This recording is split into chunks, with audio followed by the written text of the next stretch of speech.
जय हिंद साथियों। आज चर्चा करेंगे बेरोजगारी के ऊपर। क्या सरकार चाहे तो बेरोजगारी को कम कर सकती है? अगर हाँ तो कैसे? तो देर किस बात की, चलिए देखते हैं। साथियों, मिर्च की कीड़ा मिर्च में ही जिंदा रह सकता है, काफी पुरानी कहावत है। इन सारी बातों को समझने से पहले हम लोग पूर्वजों के बुद्धिमत्ता के बारे में जानेंगे।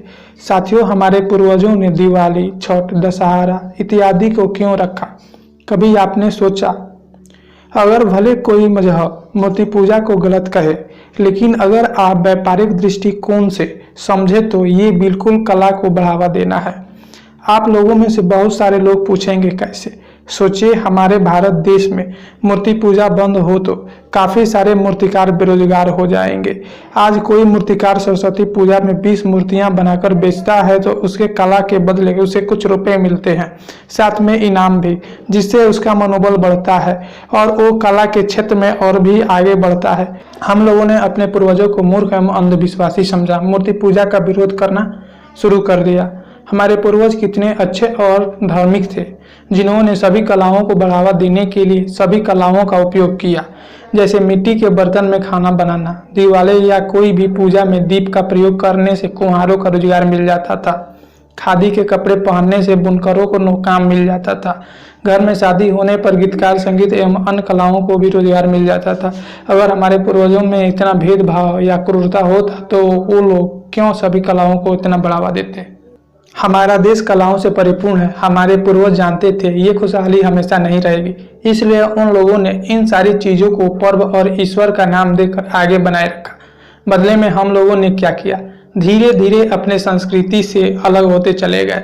आपको पता है, यदि कोई मनुष्य मानसिक रूप से परतंत्र हो तो उसे कोई भी आदमी गलत कामों में उपयोग कर सकता है, जैसे हम लोगों के ऊपर आक्रांताओं ने किया।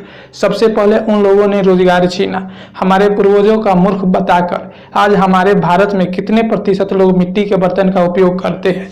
हमारे पूर्वज जानते थे यदि कोई संबंध व्यापारिक रूप से जुड़ दी जाए तो सहयोग एवं समन्वय बना रहेगा, क्योंकि कोई भी अपना रोजगार खराब करने नहीं चाहता है। लेकिन आक्रांताओं ने हमें एल्युमिनियम का बर्तन प्रयोग करना सिखाया ताकि कुम्हारों में फूट पड़ जाए, और हमारा कुम्हार वर्ग का भी प्रभावित हुआ होगा। जब इंसान को भूख लगती है तभी इंसान बुरे कर्म करता है, जिससे फूट सभी कलाओं में पड़ गया। और आज हालात ये है कि हम एक दूसरे के ऊपर गाली देने से बाज नहीं आ रहे हैं।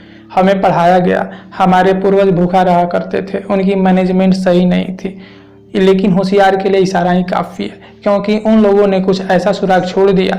अब मुझे समझ में आने लगा है, मैं सारी पोल खोल दूंगा।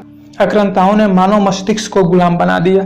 ईश्वर एक है का नाम दे देकर आज इंसान आस्था के नाम पर जान देने के लिए तैयार है, लेकिन सुधार के नाम पर कोई बात नहीं है। साथियों, मेरे इस चैनल को ज़्यादा से ज़्यादा शेयर करें, क्योंकि इस चैनल पर मैं समृद्धि की बात करूंगा।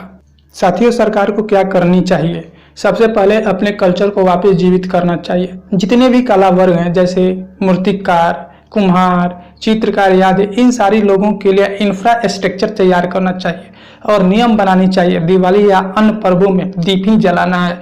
आज जो हमारे देश में तरह तरह की बीमारियां ग्रसित हो रही हैं, हमें मिट्टी के बर्तन में खाना बनाना शुरू होना चाहिए, जिनसे हमारे देश में कला वर्गों का उत्थान होगा। आर्ट की नई रास्ते खुलेंगे, क्योंकि रास्ता व्यापारिक होगा तो सामान में स्वयं ही स्थापित हो जाएगा।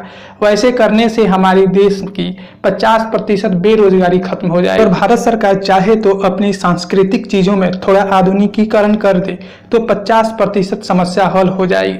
रही बात बुद्धिजीवी वर्गों की, तो हर कला को कैसे बढ़ाया जाए, उनकी क्वालिटी, प्रोडक्टिविटी कैसे बढ़ाई जाए, इसके ऊपर शोध करनी चाहिए। अगर हमारे भारत देश में सिर्फ इंफ्रास्ट्रक्चर बिल्ड कर दें और सामानों की खपत इंटरनेशनली कर दें तो हमसे आगे कोई नहीं होगा। साथियों, जग जाओ, एक बार जग जाओ, पूर्वजों को नियमों को लगाओ और समृद्धि पाओ। साथियों, मैं यही समझता हूँ, अगर इंसान मानसिक रूप से स्वतंत्र हो और समृद्धि की बात करे, वो इंसान कभी भी गरीब नहीं हो सकता।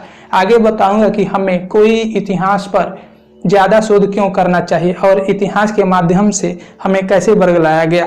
तब तक के लिए दीजिए इजाज़त। नमस्कार, जय हिंद, जय भारत।